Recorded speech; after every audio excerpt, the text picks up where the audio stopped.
Au nord de la côte rouennaise, entre Changy, Le Crozet et la Pacaudière, pas la peine de chercher, le vignoble a pratiquement disparu. Et pourtant, il y a encore quelques dizaines d'années, de nombreux vignerons produisaient des vins pour faire leur buvette, mais plus encore.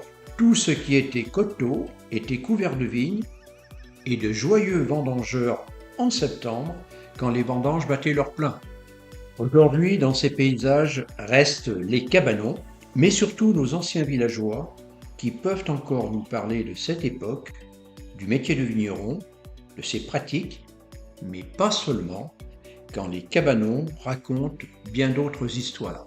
Tracés à partir de l'implantation de ces cabanons, parfois de ce qu'il en reste, des coteaux du Taffré au domaine des Gatilles, le randonneur pourra apprécier 2 circuits de 16 et 9 km en traversant cet ancien vignoble. Les témoignages de nos anciens sont riches d'enseignements, qu'ils en soient remerciés pour leur contribution à la valorisation de ce patrimoine local. Ils construisaient jamais le village où le terrain n'était pas bon. Hein. C'était pas de l'argile, c'était donc c'était du sable et des pierres. C'est pour ça que les coteaux vignerons s'étendaient de mon grand-père et puis mon père après. J'avais une vigne, c'était à la Pierrière. Et après, on remontait tout le haut jusqu'au Taffré, jusqu'à la Valette. Et puis après, on arrive à Changy, quoi. Notre parcours commence à la Pacaudière, là où les vendanges battaient leur plein il y a plus d'un demi-siècle. Et alors ça, les vendanges de la Pacaudière, j'en ai fait pendant plusieurs années chez mes grands-parents, donc, qui à l'époque habitaient dans une petite ferme qui s'appelait, dans un lieu-dit qui s'appelait Chez Pipe, qui était donc une ferme qui appartenait à la famille Grimaud. Et donc les vendanges de l'époque, ça se passait essentiellement entre la colline du Taffré, avec des vignes qui venaient jusqu'aux écoles publiques, donc au sud de la colline. À l'époque, tous ces terrains étaient en vignoble. Et donc les vendanges, évidemment, se déroulaient ici. Alors le souvenir que j'en ai, ça remonte très très loin, au début des années 50. C'était une des premières tâches qu'il y avait à faire, c'était de venir à l'école publique emprunter des bancs, des chaises, des tables, pour pouvoir accueillir les vendangeurs chez mes grands-parents. Parce que, évidemment, pour accueillir, à l'époque, il y avait à peu près une vingtaine de personnes. Et donc, c'était vraiment un défi. Il fallait donc pouvoir faire manger toutes ces personnes. Donc, il fallait les faire asseoir, qu'elles puissent prendre les repas qui étaient prévus au cours de la journée. En continuant notre route de Laffrérie à La Valette, plusieurs cabanons construits en matériaux durs, les briques, les pierres, couverts en tuiles, témoignent de la présence d'un vignoble fait de parcelles juxtaposées les unes aux autres.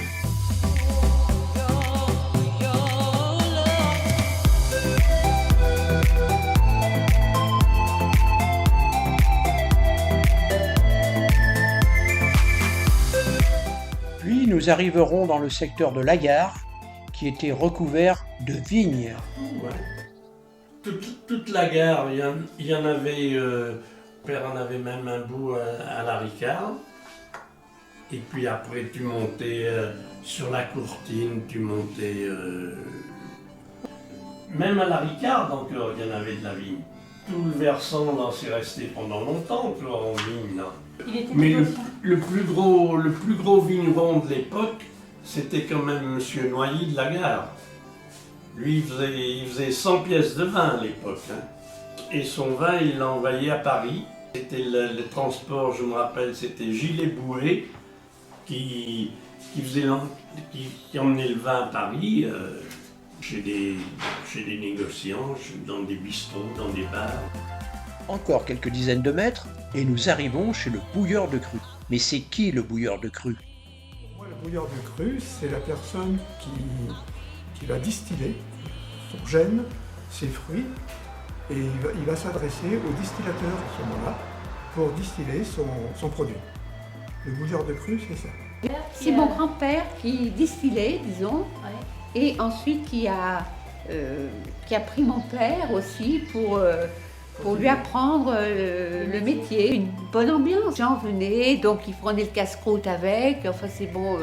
Elle qui venait, qui s'installait sur une petite table ici et qui prenait le nom des personnes qui apportaient leurs marchandises, en somme. Et donc, alors elle devait tout noter, tout pour que tout soit... Parce qu'il y avait un contrôle aussi, tout devait être bien dans les règles. Donc l'alambic se composait d'un châssis avec des lames en ressort comme autrefois. Donc il y avait une partie mobile ici. Donc là, on attelait soit un cheval, soit un tracteur après. Et concernant l'alambic, il y avait donc 3 cuves. Et donc une cuve qui était vide, une cuve qui était en préchauffe et une qui était en train de distiller. Première grille. Donc là, on remplissait de gêne.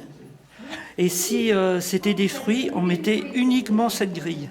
Parce que les fruits, c'était liquide et on mettait que cette grille. Et autrement, si on mettait du gêne, donc on mettait cette première grille, donc on empilait bien comme il faut le gêne. Et après, on mettait la deuxième grille. Et rebelote, on remplissait de gêne. Et la troisième, pareil. Et qu'on remplissait de gêne.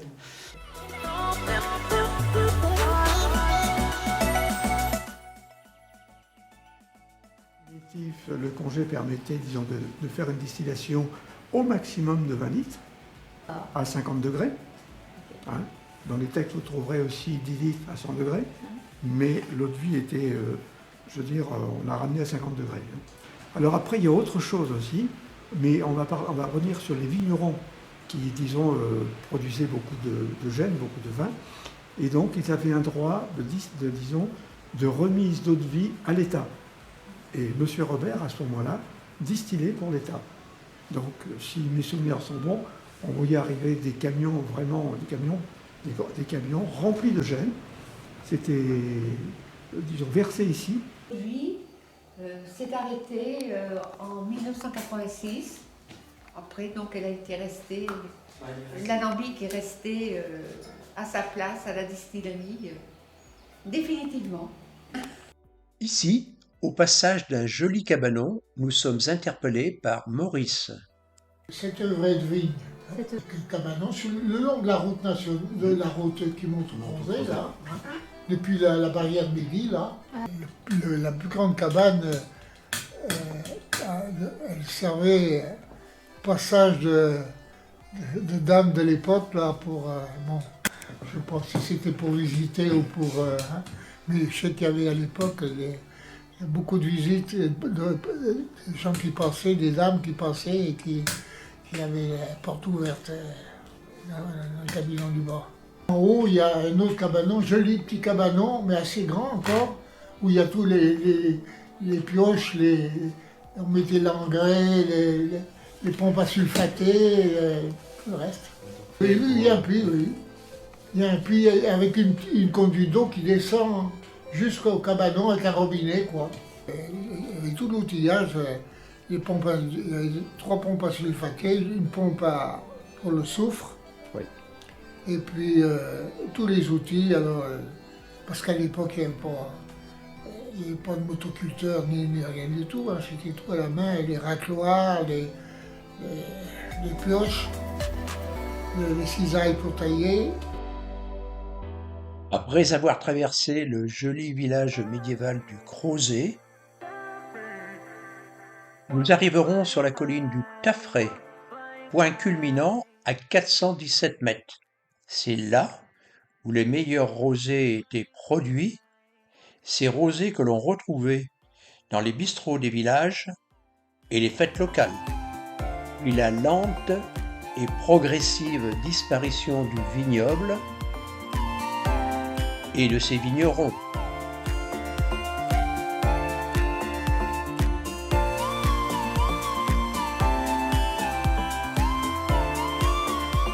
Pour quelles raisons? Beaucoup de main-d'œuvre. Alors, s'il n'y a pas beaucoup de main-d'œuvre, il n'y a pas de vigne. Il faut aussi trouver à négocier ce vin, parce que bon, ça ne coûte pas rien pour faire de la vigne. Hein? Est-ce que vous l'auriez gardé, votre vigne? D'abord, elle était plus productive. D'accord, Il aurait fallu la remplacer. d'accord. Et puis pour la remplacer, il faut du travail et de l'argent. Et puis après, il faut trouver à la commercialiser. Ouais. Ce vin. Ouais. Il ne s'agit pas de produire, il faut vendre. À 10 heures, ils apportaient des pâtés, des galettes, des trucs comme ça. À 10 heures du matin. Ah, mais j'étais tout content. Et puis les autres aussi, on cassait des croûtes. Et après, on prenait jusqu'à midi, 1 heure, ou ça dépend. On allait dîner chez eux en général. Alors, le dîner, c'était toujours un bon repas. C'était le repas des vendanges, la poule au pot, ou le pot au feu, ou je sais pas, il y avait beaucoup de choses comme ça. Qu'est-ce qu'il y avait en Et il y avait toujours, en général, comme ça, des pâtés, des galettes, des trucs qu'ils pouvaient emporter à midi. Aux pommes, aux cerises, ou n'importe, ce qu'on appelait les migasses.